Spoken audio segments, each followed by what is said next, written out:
सारे मर्द हजरात बैठे हैं, लेकिन ये है हकीकत। बच्चियों को समझाना चाहिए कि मर्द हमेशा अपॉर्चुनिस्ट होता है। मर्द औरत के मामले में हमेशा मौका परस्त होता है। उसको बस कोई मौका चाहिए गुनाह का, उम्र कुछ भी हो, उम्र कुछ भी हो। बहुत थोड़े हैं इल्ला माशाअल्लाह जिनके अंदर खौफ खुदा का नूर हो, वरना बहुत सारे गुनाह से इसलिए रुक जाते हैं कि उन्हें मौका नहीं मिल पाता, हिम्मत नहीं कर पाते। तो मर्द हमेशा अपॉर्चुनिस्ट होता है, किसी को भी आजमाने की ज़रूरत नहीं।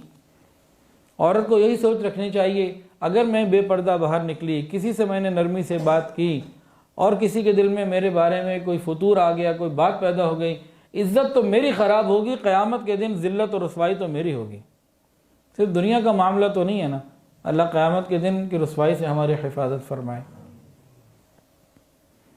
तो ये बात पक्की है कि औरत मर्द की एक कमज़ोरी है, और हदीस के अंदर आता है, मुझे अपनी उम्मत के मर्दों पर जिस चीज़ का सबसे ज़्यादा ख़तरा है वो औरत का फितना है।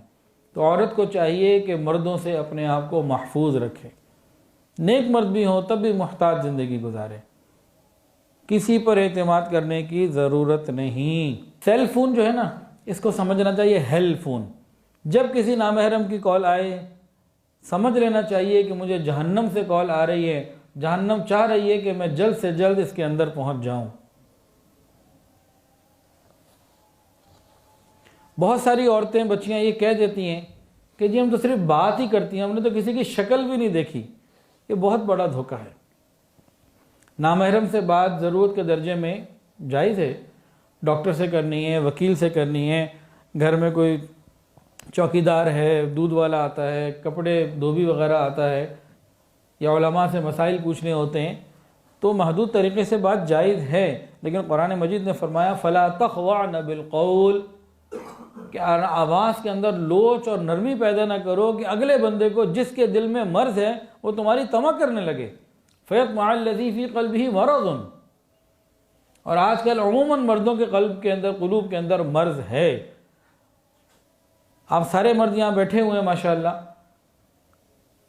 कभी अपने दिलों को चेक करें कि कोई औरत से आप बात करें, वो अजनबी लहजे में बात करे, दिल उधर माइल नहीं होगा, और जब वो नरम लहजे में बात करेगी दिल का मैलान बढ़ेगा। हाँ, दिल में अगर खौफ खुदा हो वो अलग बात है, अमूमी तौर पर ये मामला। एक सवाल मैं और पूछता हूँ, जवाब मत दीजिएगा, जवाब मुझे नहीं चाहिए। खुद अपने दिलों में इस बात को सोचें, हर आदमी अपने दिल के अंदर सोचे कि आप घर में आएँ और घर में दाखिल होते ही सामने सोफ़े पे आपकी नज़र पड़े, उसमें 4 औरतें बैठी हुई हों, एक माँ हो, एक बीवी हो, एक बहन और एक नौजवान गैर महरम हो। एक ही वक्त में चारों को आपने अगर देख लिया तो चारों की सोचें और चारों के जज्बात, तासुरात अलग अलग होंगे।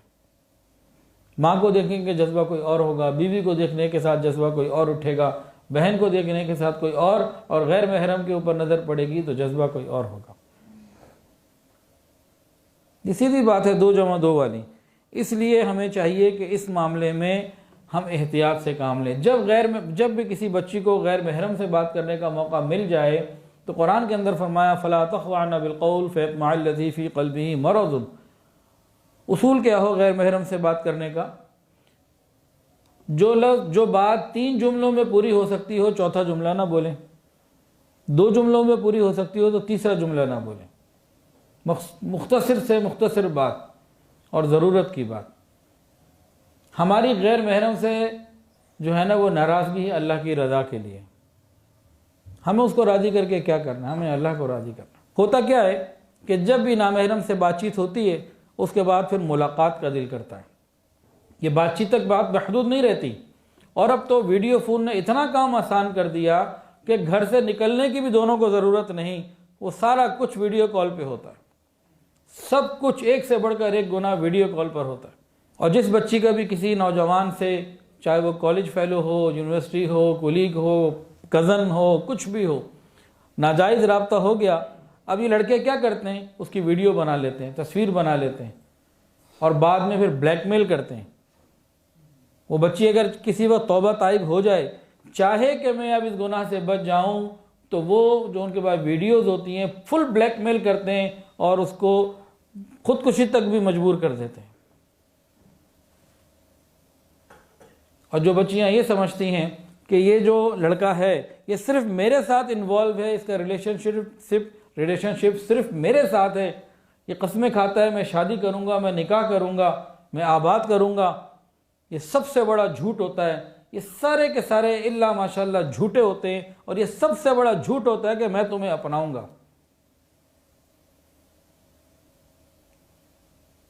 ये बहुत तजुर्बे हमारे मुशाहिदे हो चुके। अगर वो ये कह दे कि मैंने तुमसे शादी नहीं करनी है, फ़कत तुम्हारी इज्जत बिगाड़नी है, टिश्यू पेपर की तरह यूज़ करके बाद में फेंक देना है, तो बहुत सारी बच्चियां पहले ही बच जाएं, बहुत सारी बच्चियां पहले ही बच जाएं। लेकिन वो धोखा देते हैं निकाह का, अपनाने का, और एक वक्त में कईयों को दे रहे होते हैं। इस नंबर से उसको कॉल, दूसरे नंबर से दूसरे को कॉल, तीसरे नंबर से तीसरी को कॉल, हर जगह कस्में चल रही होती हैं। तो ये निकाह होता ही नहीं। इसकी बहुत सारी वजूहात हैं। बाज़ मरतबा वालिदैन कहते हैं जी हमें अपने ख़ानदान में या अपनी बरादरी में करनी है, उधर बरादरी नहीं होती। बाज़ मरतबा कोई और मामलात होते हैं जिसकी वजह से शादी नहीं होती। और आम तौर से लड़के लड़की को कहीं ना कहीं इसका अंदाज़ा होता है कि ठीक है हम तो राब्ते में हैं, लेकिन वालिदैन कभी मानेंगे नहीं। ये उनको काफ़ी लोगों को अंदाज़ा भी होता है, लेकिन शैतान ने चक्कर दिया हुआ चल रहे होते हैं। अव्वल तो शादी होती ही नहीं है। ये लड़के झूठ बोलते हैं, खाली मिसयूज़ करते हैं और कुछ भी नहीं। अगर कहीं हो भी जाए तो इस लड़की की उस लड़के के दिल में शादी के बाद इज्जत ही नहीं रहती। एक वजह क्या होती है? एक वजह ये होती है कि लड़के के दिल में ये बात पैदा हो जाती है कि इसने माँ बाप के घर में रहते हुए जिन्होंने पाला पोसा उसकी इज्जत का ख्याल ना किया, ये मेरी इज्जत का कैसे ख्याल करेगी? तो एतमाद की फ़ज़ाई कायम नहीं होती। दूसरी वजह क्या होती है?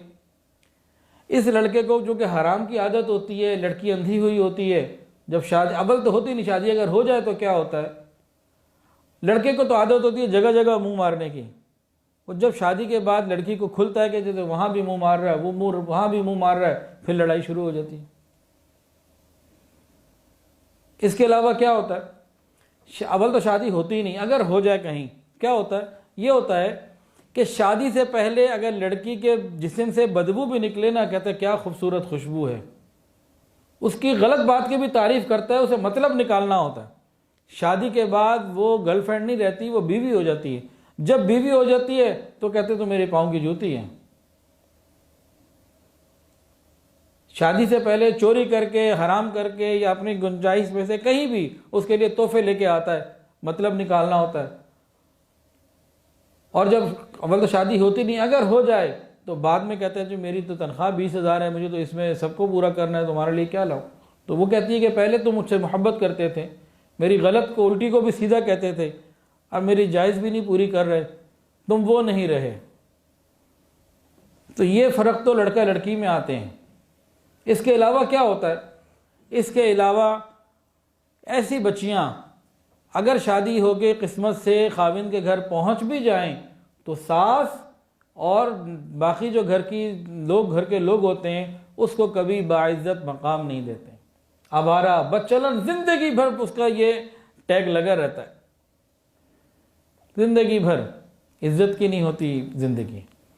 फिर जब माँ बाप को छोड़कर आई होती है, दुख दे के आई होती है, माँ बाप के खिलाफ आई होती है, तो वो भी किसी परेशानी में फिर इसकी सपोर्ट नहीं करते। बहुत सारे माशरती नुकसानात हैं इसके अंदर, ज़िंदगी भी मुसीबत बनती है। और अल्लाह की नाराज़गी तो अपनी जगह वो तो है ही है। अल्लाह ताला हमारी हिफाजत फरमाए। तो किसी के बारे में ये सोचना कि इसकी शक्ल ऐसी है, ऐसी ग्रेस है, पर्सनैलिटी ऐसी है, इंतहाई बेवकूफ़ी की बातें। अल्लाह ताला हमारी हिफाजत फरमाए। जब भी इंसान टेलीफोन पे बातचीत, चैटिंग वगैरह शुरू करता है तो अगला मरहला मुलाकात का आता है, बच नहीं सकते। तो टेलीफोन पे खाली बातचीत कर लेना इतना आसान नहीं है। फिर अगला मरहला मुलाकात का होता है। किसी ने क्या खूब कहा, न तू खुदा है न मेरा इश्क फरिश्तों जैसा, न तू खुदा है न मेरा इश्क फरिश्तों जैसा, दोनों इंसान हैं तो क्यों इतने हिजाबों में मिले। फिर सारे हिजाब उतर जाते हैं और पता तब चलता है जब सब कुछ ख़त्म हो चुका होता है।